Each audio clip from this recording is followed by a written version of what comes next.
O sistema Infogripe, que monitora os casos e mortes por síndrome respiratória aguda grave no Brasil, aponta uma retomada da tendência de crescimento em diversas e diferentes regiões aqui do país. De acordo com o estudo, a alta pode, claro, estar relacionada à pandemia da Covid-19. E para falar mais sobre esse assunto, gentilmente nos atende o pesquisador da Fiocruz, a Fundação Oswaldo Cruz, e coordenador do sistema Infogripe, Marcelo Gomes. Doutor Marcelo, como vai? Bom dia, muito obrigado por estar aqui na Jovem Pan.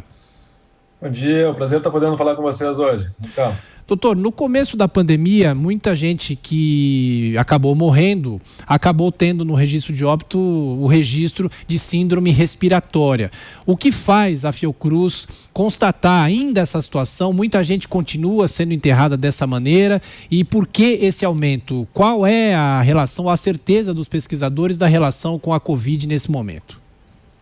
Claro, esse monitoramento, né, de síndrome respiratória aguda grave, ele é uma ferramenta excelente que o Brasil dispõe já há muitos anos, né? Começou esse monitoramento lá em 2009, ainda na pandemia de H1N1, né, de influenza, e a grande vantagem dela é que, por ser associada a sintomas, né, então a pessoa está com sinais de problema respiratório e precisou se hospitalizar, né, está com febre, está com tosse, dor de garganta, enfim, ela é identificada, então, como uma pessoa com síndrome respiratória aguda grave, né? E aí depois é feito o exame laboratorial para identificar se é influenza, se é o novo coronavírus. E como todos esses vírus têm sintomas muito similares, olhando para esse dado, a gente ganha tempo, né? Porque a gente não precisa esperar o resultado laboratorial para saber o que está acontecendo agora, né? Porque essas coisas todas tomam tempo. E aí, o que a gente reparou, né, já lá em começo de março ainda, é que justamente teve um crescimento estrondoso, né, nos casos dessa síndrome, né, e foi acompanhado de uma mudança muito significativa no perfil da faixa etária dessas pessoas, né, porque historicamente a gente via casos, um número muito grande de casos em crianças pequenas e adultos acima de 60 anos. Né. Com a chegada do novo coronavírus, isso mudou. Nesse dado, passou a ter muitos adultos também ali na faixa de 30 anos para cima, né? E isso já era um indicativo, né, de que esse sistema, esse monitoramento, era sim capaz de identificar os novos casos de coronavírus, mesmo sem ter já o exame laboratorial, né? Isso já está muito claro, né? E a gente está vendo, então, esse padrão de crescimento muito forte e que, infelizmente, ainda se manteve.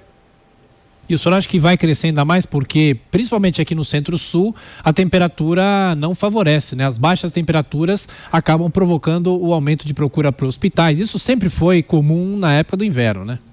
Claro. Isso é uma preocupação muito grande que a gente tem que ter, ainda mais, né, nesse momento, porque qual é a situação de agora que nós estamos vendo nesses dados, né? Primeiro, a região sul, as regiões sul, sudeste e centro-oeste, elas ainda apontam para uma manutenção do crescimento no número de novos casos de síndrome respiratória aguda grave. Chegando agora o inverno, como tu bem colocaste, a gente sabe que isso historicamente é o período em que a gente tem o maior volume de casos, né, de doenças respiratórias, porque o frio facilita, né? A gente interage mais em ambiente fechado, enfim. Felizmente, o distanciamento social, que a gente está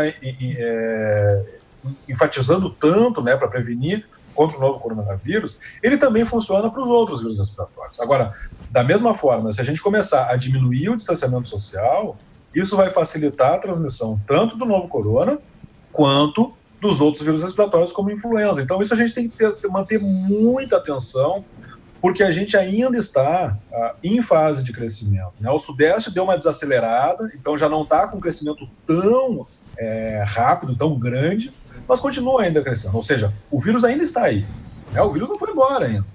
Então ele ainda está circulando, a gente está chegando no período de maior atividade de vírus respiratórios nessas regiões, né, mais frias, então a gente tem que ter muito cuidado, a gente tem que ficar, né, com o dedo no pulso, né, em relação a esses dados, né, para acompanhar constantemente qualquer medida que a gente fizer, seja de aumentar ou diminuir o distanciamento social, a gente tem que ficar com o olho grudado nesses dados de casos de doenças respiratórias, hospitalizações, né, para justamente ver o impacto que está tendo, né, se isso vai aumentar ou diminuir. E o que a gente tem visto, infelizmente, é que sempre que a gente vê notícias, né, ou dados que mostram que está diminuindo a adesão da população ao distanciamento social, isso, na maioria das vezes, vem acompanhada de, nas semanas seguintes, uma retomada do crescimento acelerado no número de novos casos de síndrome respiratória aguda grave. Então a gente tem que ficar muito atento. Isso ainda não passou, a gente ainda está numa fase muito preocupante. Doutor, aqui é a Kalina que está falando, bom dia.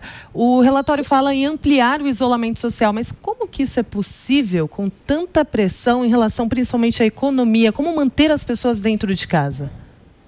Claro, isso é aquela coisa, né? O nosso trabalho, em particular, é um trabalho de epidemiologia e saúde pública, né? Então, obviamente, o nosso foco é o foco epidemiológico.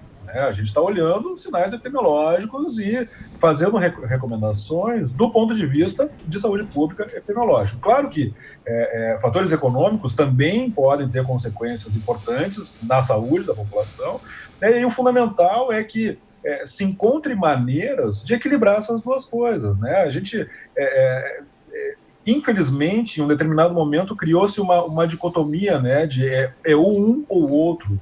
Quando não, a gente tem que encontrar maneiras de combinar essas duas coisas, né? Por exemplo, a gente tem que buscar modos de fazer com que, de dar suporte, na verdade, não é fazer o quê? Dar suporte para aquelas populações, aquelas pessoas que, por alguma, por características próprias do seu tipo de trabalho, não tem condições próprias, né, de abrir mão de sair para a rua, por exemplo. Aquelas pessoas que têm que escolher entre aderir ao distanciamento social e botar a comida na mesa. Então, aí entra o Estado, né? É para isso que a gente vive em sociedade, para que a gente possa viver coletivamente e fazer esforços coletivos. Então, a gente tem que encontrar meios que os órgãos públicos possam dar suporte a essas pessoas que mais precisam nesse momento, né? Porque elas possam fazer essa adesão, né? Porque uma coisa é quem tem o seu emprego estável, como é inclusive o meu caso, né? Eu estou trabalhando de casa, remotamente, inclusive agora estou trabalhando muito mais do que antes em função dessa emergência, né? Mas eu tenho essa condição, né, de manter o trabalho em casa, mantendo o meu salário. Outras pessoas, isso é mais difícil. Então, a gente tem que encontrar meios de dar suporte a essas pessoas, porque elas também possam aderir ao distanciamento social. Agora, isso